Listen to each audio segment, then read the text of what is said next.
Yang Amat Kota Raja. Terima kasih Tuan Pengerusi. Saya ingin menyentuh butiran 2,000 pengangkutan peningkatan infrastruktur rel dan juga 07000 kereta api. Walaupun projek ini adalah di bawah Kementerian Keuangan, dia masih di bawah pemantauan Kementerian Pengangkutan. Kita semua tahu bahawa satu projek besar LRT, laluan ataupun jajaran Ampang dan juga jajaran Kelana Jaya sedang dibina sekarang. Dan masalahnya adalah satu jajaran itu, jajaran Kelana Jaya, satu bahagian iaitu melalui kawasan yang dinamakan Putra Heights di antara stesen 11 dan 12. Tuan Pengerusi, laluan ini memanglah dialu-alukan oleh penduduk Shah Alam, ya, dan penduduk di dalam kawasan Subang Jaya. Namun ada sedikit masalah kerana jajaran peringkat terakhir antara stesen 11 dan 12 ini melalui satu kawasan yang agak genting, tinggi dan juga melalui bekas kuari, ya. Dan genting ini memisahkan kuari dengan perumahan, sebelah menyebelah maksudnya. Jadi bila penduduk membawa perkara ini kepada prasarana dan mereka sebenarnya telah meminta pertolongan khidmat seorang pensyarah, seorang ahli geologi, ya, daripada Universiti Kebangsaan yang tidak dibayar walaupun sen untuk mendapatkan pendapat beliau tentang keselamatan jajaran di antara stesen 11 dan 12 ini.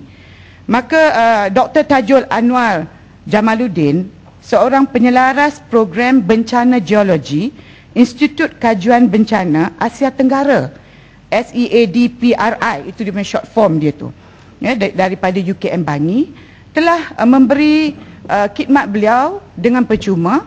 Dan sebenarnya kita telah meminta laporan-laporan daripada prasarana. Prasarana melalui kontraktornya Min Consult Sdn Bhd telah memberi beberapa laporan yang tidak terperinci kepada Dr. Tajul ini, dan Dr. Tajul membuat kesimpulan begini, ya, bahawa aspek geologi dan geoteknikal yang terkandung dalam laporan EIA, laporan kaji bumi dan laporan penyiasatan struktur tanah yang disediakan oleh pihak pemaju ternyata tidak lengkap dan tidak boleh dikategorikan sebagai laporan kajian terperinci. Oleh itu, kebimbangan dan bantahan penduduk seperti yang disuarakan oleh Jawatankuasa Bertindak Penduduk, Persatuan Penduduk Putra Heights dan Taman Alam Megah adalah berasas dan sewajarnya diberi pertimbangan. Sebenarnya kawasan ini adalah satu kawasan yang cerun 3-4. Jadi persoalannya adalah bagaimana Jawatankuasa KSAS, kajian sensitif dalam alam sekitar yang sensitif ini boleh meluluskan satu pembinaan jajaran melalui tanah yang genting ini yang memisahkan antara kuari dan juga kawasan perumahan.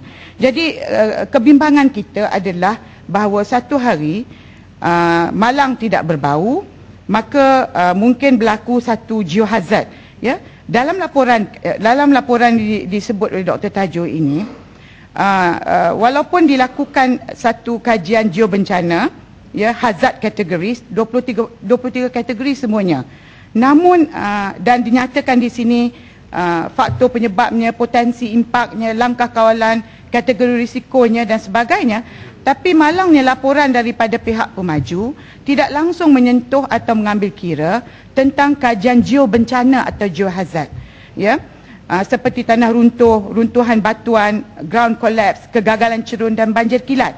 Sedangkan risiko geobencana ini tetap wujud dan mungkin boleh dikategorikan sebagai berisiko tinggi hingga sangat tinggi, terutamanya pada laluan di antara stesen 11 dan 12 kerana cerun-cerun ini cerun curam kelas 3 dan kelas 4. Dalam cerun ini, kelas 3 dan kelas 4 ini, bangunan tidak dibenarkan langsung.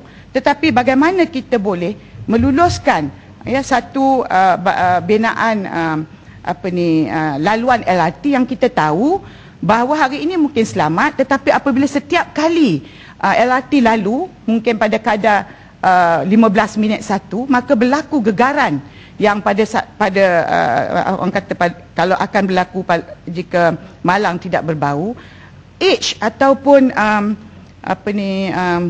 tebing itu mungkin runtuh, dan apabila runtuh maka air di dalam kuari itu akan melimpah masuk di belah taman perumahan di sebelahnya yang memang sekarang terletak pada satu level atau satu tahap yang rendah daripada kuari itu sendiri.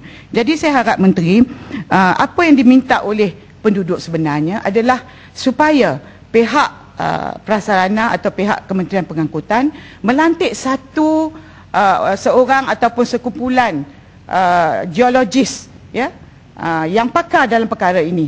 Kerana Minconsult adalah sebuah syarikat yang pakar membuat LRT, tetapi dia mungkin tidak pakar di dalam mengukur risiko dan untuk mengkaji impak geobencana ini.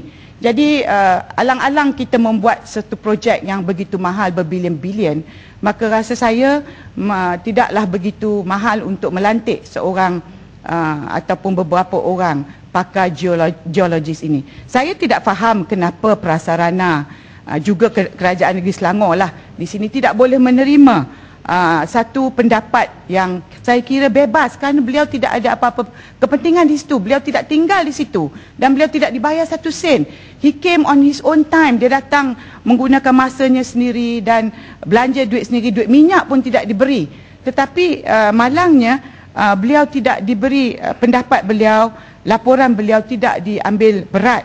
Saya cuma tidak mahu sesuatu bencana seperti yang berlaku runtuhnya stadium di Terengganu hari itu, dan MRR2 kita apabila kemudian nak dibaik pulih, kerajaan terpaksa membelanjakan jumlah yang jauh lebih besar mungkin, dan yang paling penting adalah nyawa manusia, kerana bila hilang kita tidak dapat lagi tak dapat balik dah, menangis air mata pun pada ketika itu, penyesalannya pun tak boleh nak buat apa dah.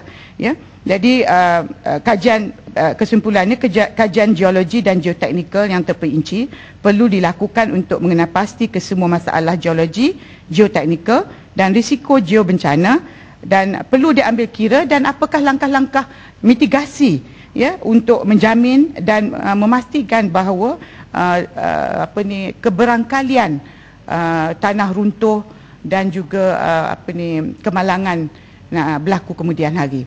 Perkara kedua, Tuan Pengerusi, saya ingin hanya menyentuh sedikit saja mengenai 060500 penguatkuasaan undang-undang.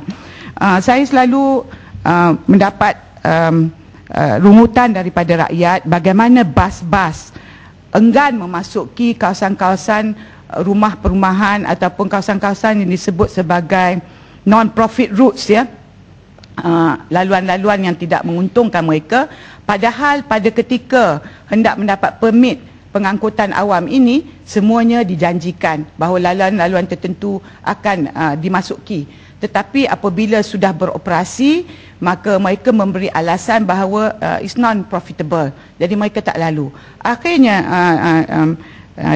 Datuk Pengerusi, kita dapati walaupun tadi kita dengar banyak di Sabah dan Sarawak dan kawasan-kawasan luar bandar, saya telah menyebut perkara ini pada bajet tahun lepas, ucapan bajet tahun lepas, bagaimana kawasan-kawasan yang kita boleh kelaskan sebagai kawasan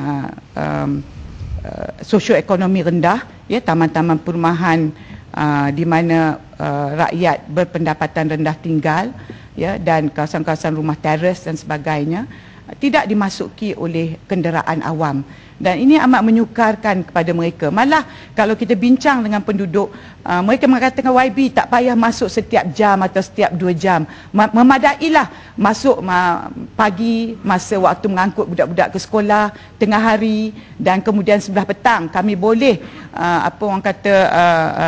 membuat jadual bila kita nak keluar dan sebagainya. Selalunya yang Boleh kongsi sikit? Mengeluh ini adalah orang-orang tua, ya, orang-orang veteran yang walaupun sekejap YB, veteran apabila anak-anak mereka keluar kerja, walaupun mereka tinggal dalam kawasan perumahan yang agak kita nampak mewah, tetapi tidak semestinya seorang warga mempunyai satu kenderaan. Bila anak-anak dah keluar pergi bekerja, mereka nak pergi klinik, mereka nak pergi mendapatkan keperluan harian. Mereka tidak ada kenderaan, Tuan Speaker, Datuk Pengerusi. Ya, silakan. Terima kasih Yang Berhormat.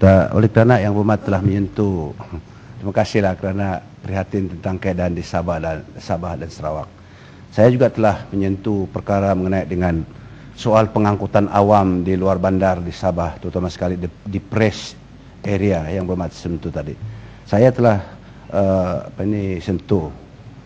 Di mana kebanyakan kawasan ini, saya kira kawasan Timbalan Speaker pun ada juga ini. Mereka ini masih bergantung kepada mungkin Timbalan Menteri pun masih ada kenderaan menggunakan kenderaan persendirian, pick-up dan sebagainya. Dan tidak ada jalan lain. Inilah kemudahan yang ada. Tetapi malangnya dalam soal penguatkuasaan ini, memang mereka ini mengikut undang-undang tidak legal. Dan mereka ditahan dan sebagainya. Jadi ini rakyat dalam kawasan tersebut ada terperangkap, memerlukan kenderaan ke pekan, ke sekolah dan sebagainya. Tetapi atas dasar undang-undang mereka operator, pemilik pekerjaan ditahan. Jadi kita minta kementerian lah, tolong lihatlah keadaan di luar bandar, terutama sekali di Sabah Sarawak yang memerlukan. Saya lihat Yang Berhormat, ini pelesinan bas-bas mini ini tidak diatur dengan baik. Dalam erti kata, memang pemohonnya dia mahu lucrative route, ya, yang menguntungkan, dan pihak kementerian pun bagi saja. Tetapi kawasan di press area itu terus menerus ketinggalan, ya. Jadi ini berfungsi dengan mendapat Yang Berhormat. Terima kasih. Terima kasih Yang Berhormat.